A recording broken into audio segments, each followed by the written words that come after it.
গুণীশ ভক্তানিশ নিশামিশয় অবতারকান তৎপ্রকাশংস শক্তি শ্রীকৃষ্ণ চৈতন্য সংগাগম বন্দে শ্রীকৃষ্ণ চৈতন্য নিত্যানন্দ সহদিত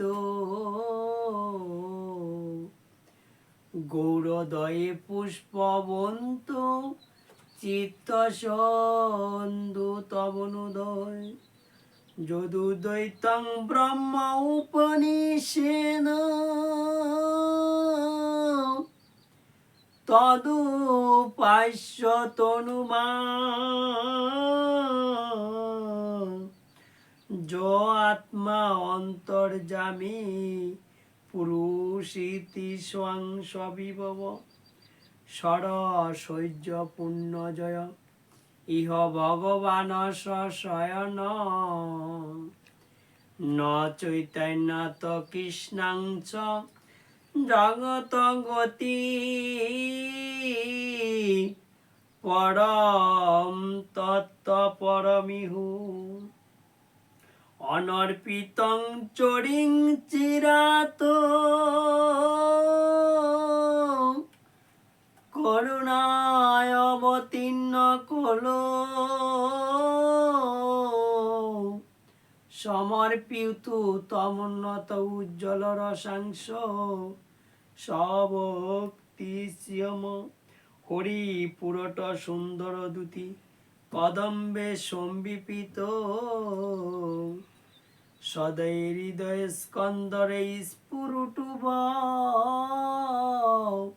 শিশুচি নন্দন রাধা কৃষ্ণ প্রণয় বিকৃতি লাদিনী শক্তিরশ্মা দেখা তানাং বুপি বুপি দেহ বেদঙ্গতিত চৈতন্যাখ্যাং প্রকট মধুনাং তদ্বৈতং চৈক্যমাপ্তম রাধা কৃষ্ণ বাবদূতি শুভললিত নমি কৃষ্ণ স্বরূপম অজ্ঞানং তিমিরান্ধস্য জ্ঞানাঞ্জয় শুলকয়া শুষ্কং উন্মিতং যেন তস্मै শ্রী গুরুবে নমঃ গুরু ব্রহ্মা গুরু বিষ্ণু গুরুদেব মহেশ্বর গুরুরেবং পরং ব্রহ্ম তস্मै শ্রী গুরুবে নমঃ। বাইরে সন্ধ্যা হলে আপন সব দুয়ারে বসিয়া হরির নাম কর সবে হস্ততালি দিয়া পাঁচে দশে বিশে মিলে দুয়ারে বসিয়া হরির নাম কর সবে হস্ততালি দিয়া চিরূপ সনাতন বট রঘুনাথ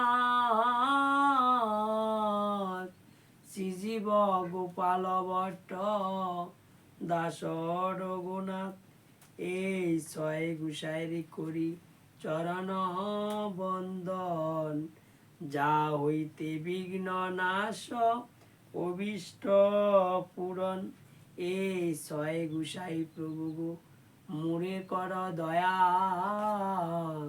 চরণে শরণ নিলে দাও হে পদচয় প্রভু গো হৃদয়ে তুমি প্রেরণা নাও ওগো মুখে কহাও বাণী ভালো মন্দ এবে আমি গো কিছুই নাহি জানি। জয় জয় শ্রী কৃষ্ণ চৈতন্য প্রভু নিত্যানন্দ অদ্বৈত গদাধর শ্রীবাসাদি গৌর ভক্ত বিন্দু।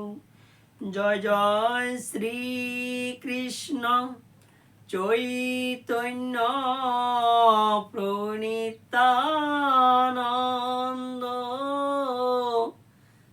অদ্বৈত গদাধর শ্রীবাসাদি গৌর ভক্ত বিন্দু। সুধী ভক্তগণ, সবার শ্রীপাদ পদ্মে এই অদমের অনন্ত কোটি দণ্ডবত স্থাপন করছি। আশা করি যে যেখান থেকে ইউটিউবের মাধ্যমে এই ভিডিও আপনারা দেখবেন,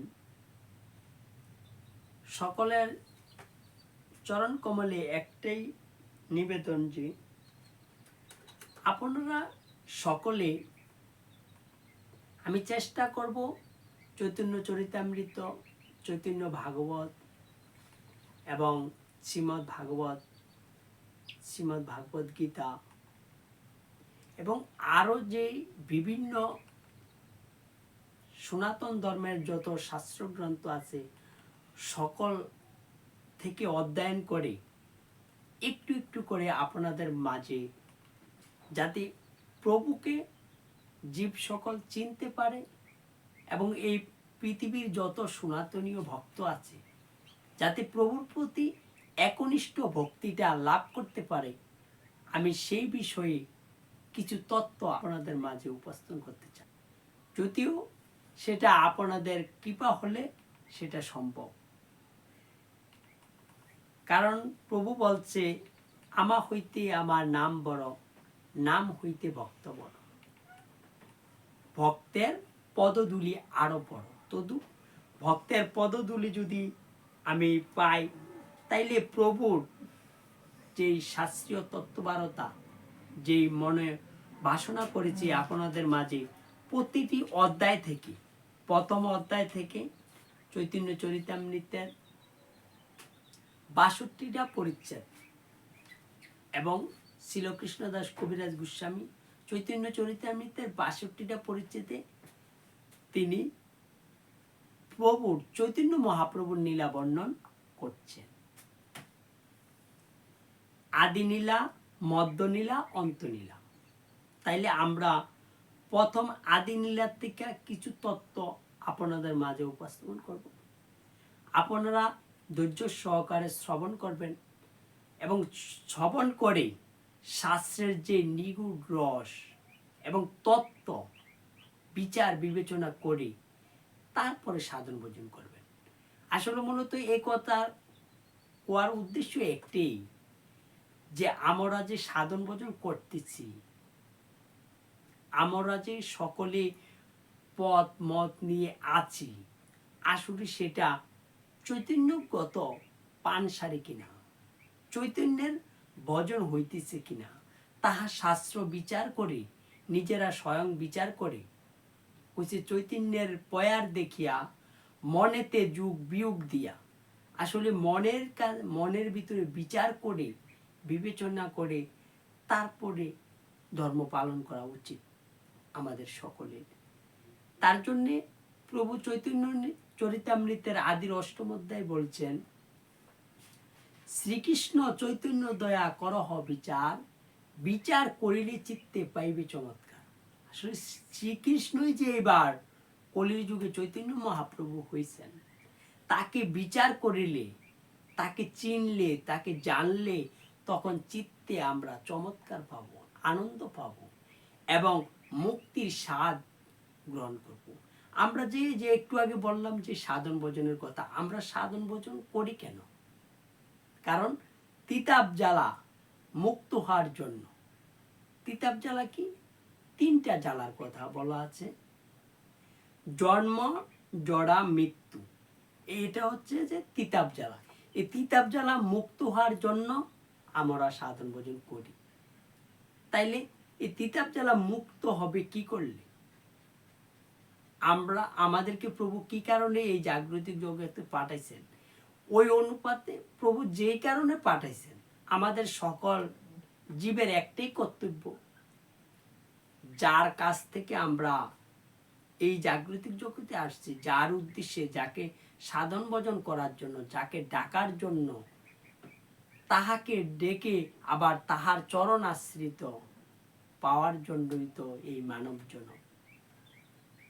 আর এই মানব জন্ম সার্থক হবে, দুর্লভ হবে একমাত্র প্রভুর চরণ ভজন করলে।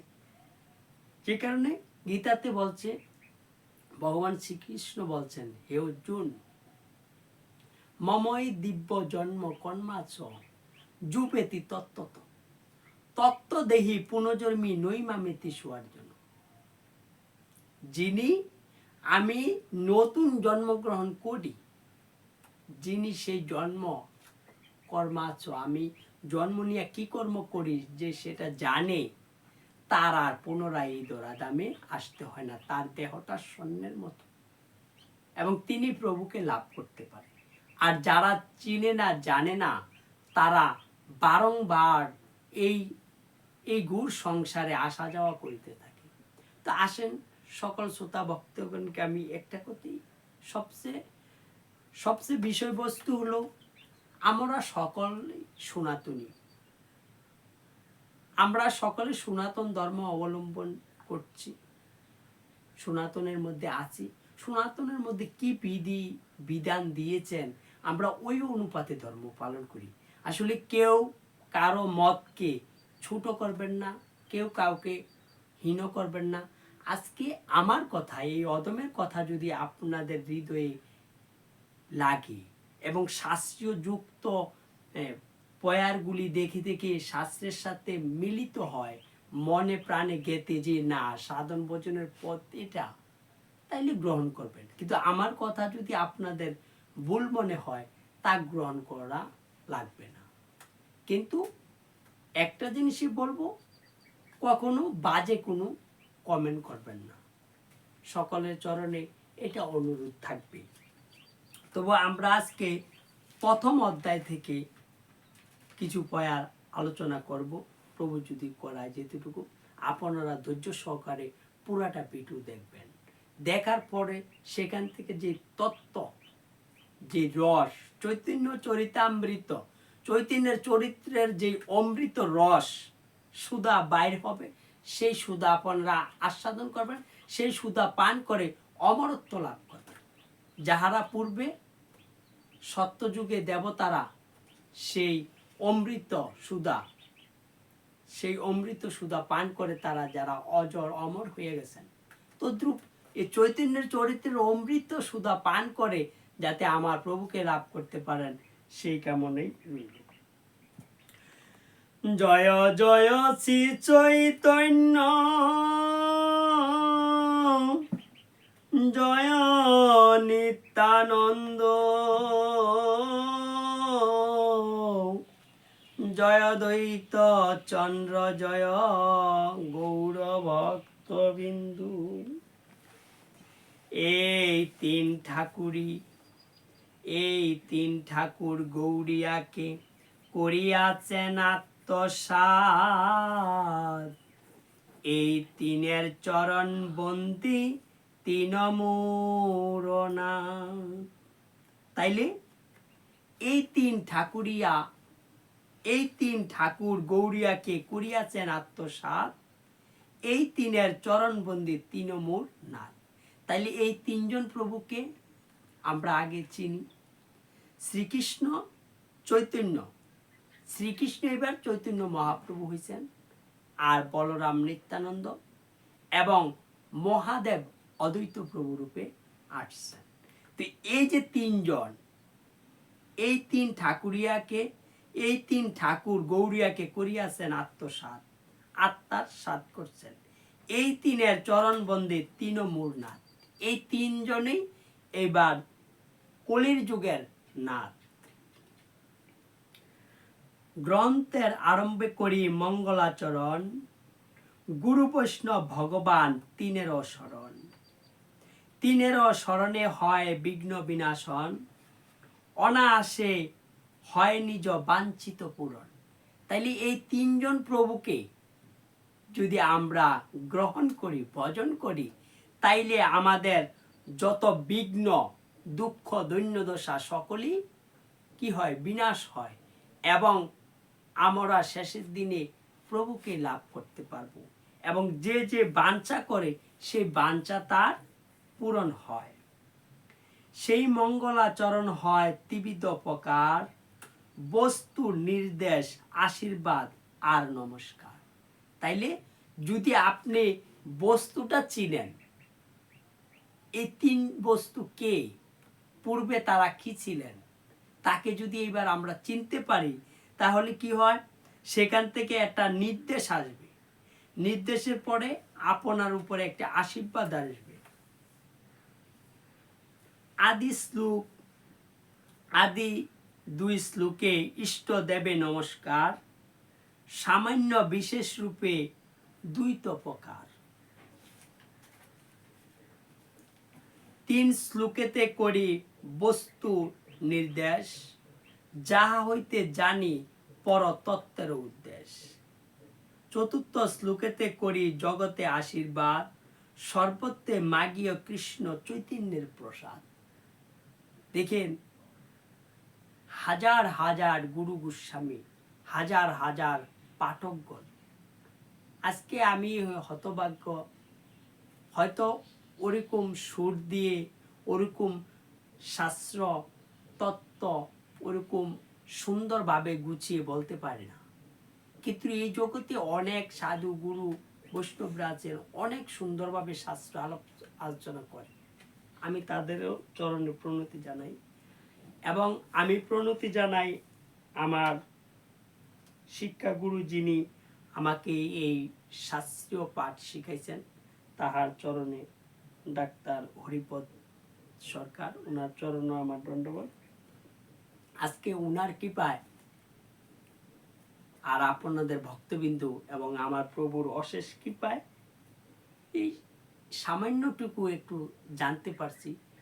ওইখান থেকে আপনাদের কাছে একটু প্রভুর রস, প্রভুর তত্ত্ব, প্রভুকে চিনানো, এটা আমার দায়িত্ব মনে করি।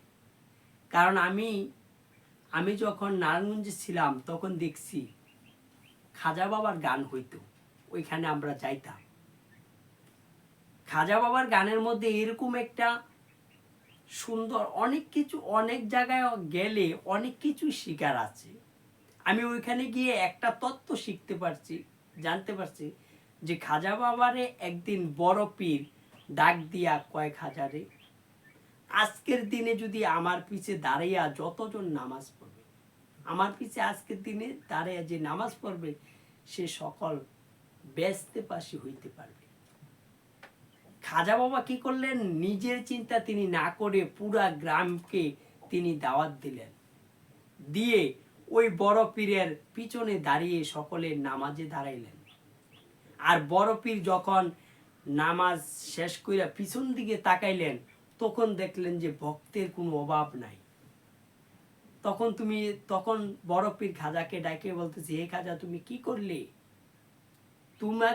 শুধু তোমাকে বলছি আমি, আজকের দিনে আমার পিছনে দাঁড়িয়ে নামাজ পড়ার জন্য তুমি ব্যস্তবাসী হইবা, কিন্তু তুমি তো অনেককে দাওয়াত দিয়ে দিলা।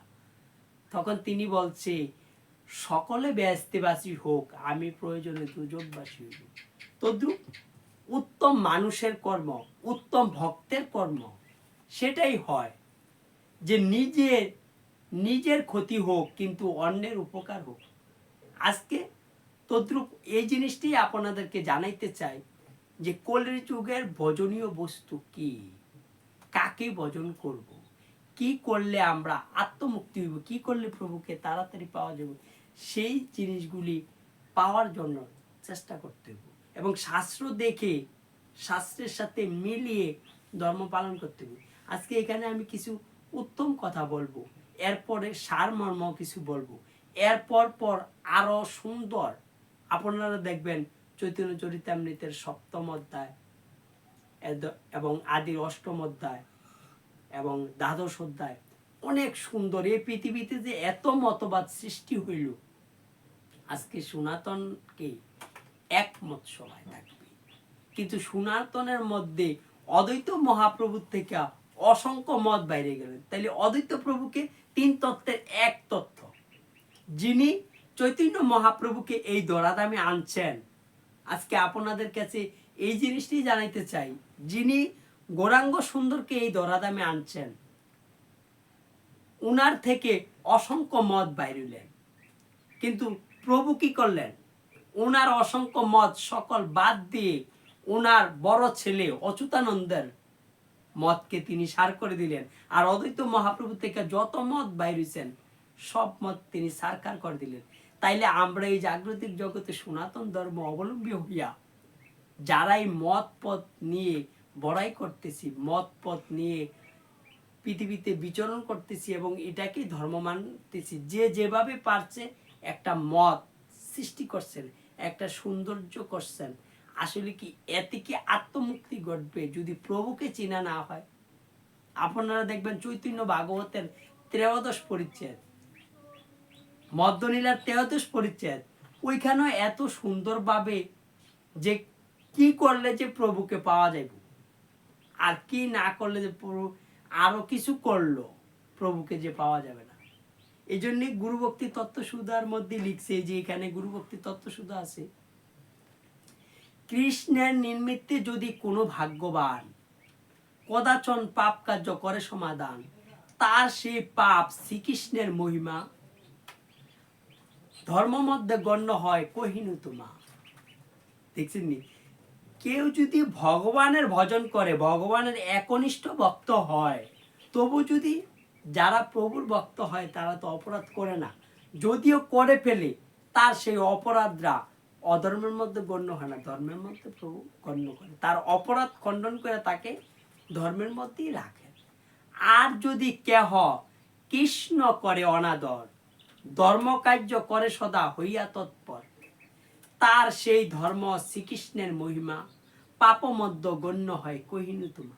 তাহলে দেখছেন, ভগবান শ্রীকৃষ্ণকে বাদ দিয়ে আমরা যত রকম ধর্ম করি, যত প্রকারের ধর্ম আমাদের সনাতন মধ্যে আছে,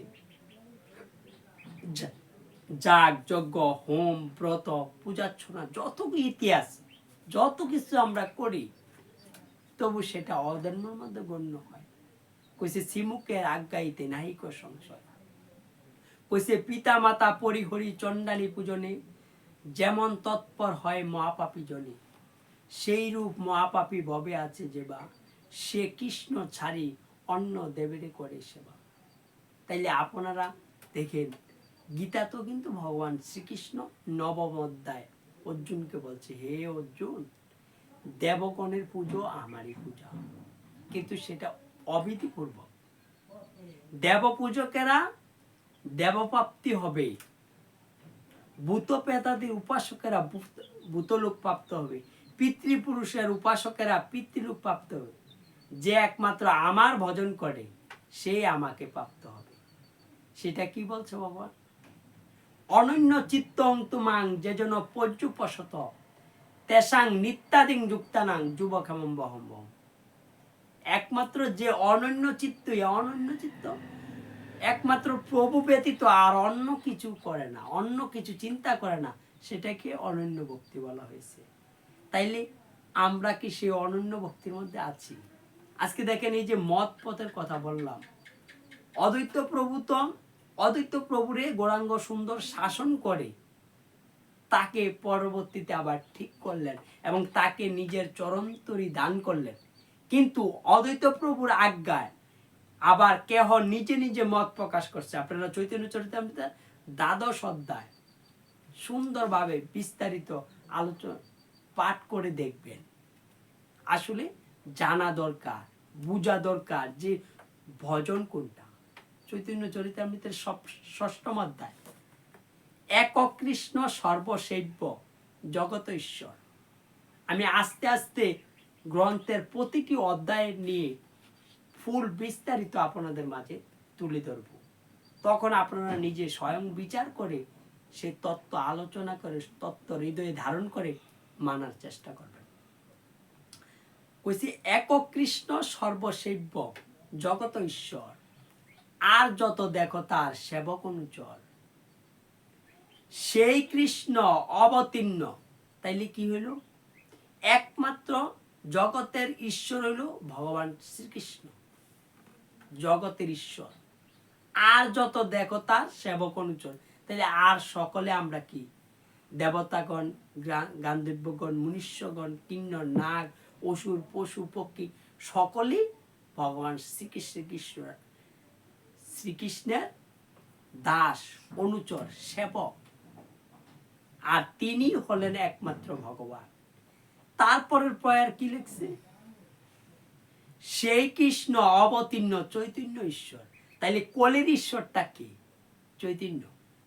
কইছে কেহ মানে কেহ মানে না, সব তার দাস। যে না মানে চৈতন্য, সেই পাপে তার নাশ। চৈতন্যের দাস মুই, চৈতন্যের দাস, চৈতন্যের দাস মুই, তার দাসেরও দাস।